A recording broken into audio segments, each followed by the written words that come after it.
This is a presentation that I'll use in class to explain to students about an activity we call black boxes. And a black box, if we would use this word in class, we would be talking about something that you can't fully explain or you can't fully study to explain, and that we really, as scientists and as people, we don't really fully have an understanding of this idea. In class, I give the students plastic black boxes with something inside, and they're all taped up so you can't get in and can't look inside.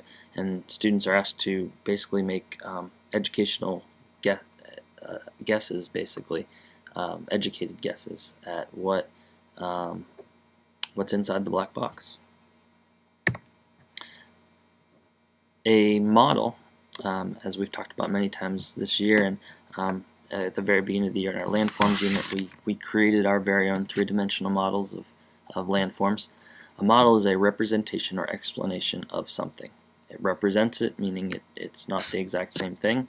It explains it, meaning it shows how it looks or how it works. Some examples of models are, you could build a model of the solar system. If you build a model of the solar system with the actual size of the solar system, you wouldn't be able to see all the planets all at once. You have to make them very, very small in order to see everything all at once and understand how that system works. Atoms, of course, are also very hard to see. They're very small. So you can make something that's very, very small bigger, so that way you don't need a microscope to be able to see them. An example of that would be atoms or cells or something like that. You could make a model of that so that you could better understand how it looks or how it works. In scientific collaboration, this is a process that kind of goes on every day with scientists that are studying anything from, cancer to how to design the next automobile that doesn't run on gasoline. Scientific collaboration is a process, and we're going to talk about that right now. The word collaboration basically means working together to solve a problem. In class, the students will work together to solve the problem of what's inside the black box. In the real world, this process of scientific collaboration can start with a scientist or a group of scientists that are working by themselves or in a small laboratory trying to solve a problem. And if they stayed in that small laboratory and didn't talk about what they were doing, then if the problem's so big, there's really it would be very hard to solve the problem. So an example would be cancer. People that are working right now to solve the problem of cancer are probably, there's millions of different groups or scientists working on this, and if they just kept all their ideas to themselves, we wouldn't get very far. So often what scientists will do is they'll publish their ideas, and if they come up with a unique idea or something that could lead to a cure for cancer, they'll publish it in some type of journal. And that's to get their ideas out so that everyone can see what they're thinking. If many other scientists agree or want to talk more about this issue, they'll call together a conference, and they'll work together and bring all their ideas together in a group. And so scientists from all over the country could fly to one location and work on solving a problem.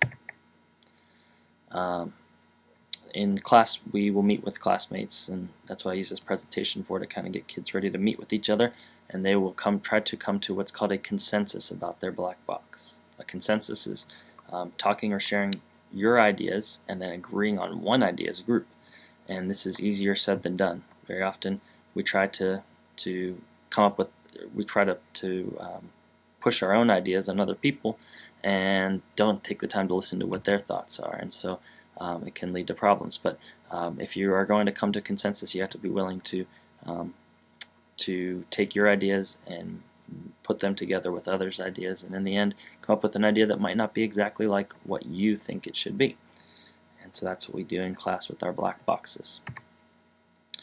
These are the vocabulary words I'll give the students. Black box, any system that cannot be directly observed or easily understood.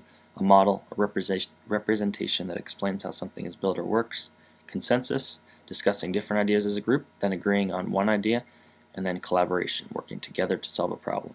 Well, those two words, consensus and collaboration, start with the same two letters, and so sometimes can be confused by students. And so really work to kind of build an idea in your head of what those two words mean to better understand what scientists do on a daily basis.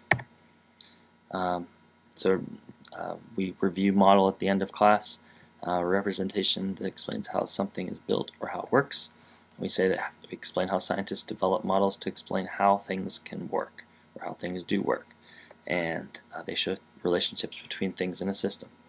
So that is our presentation on black boxes and on models. And so what you can get out of this is just the fact that models can be used to tell about things from everyday life, and that scientists use models in many different ways. They can make models out of materials and build them, which are called physical models, and they're 3D, and you can touch them like a model of a volcano. But you can also make models that don't look anything like that. They can be drawings on paper or a paragraph that explains how a cell works. That can be a model. A model can be a mathematical equation, and we don't really do too much of that in 6th grade, but as you go into the high school, that will be something that you'll be doing. You'll be working on models that you actually write out with numbers. And so models can be many different things. They don't just have to be something that you can touch and feel and have in your hands. Alright, so that's our presentation on black boxes.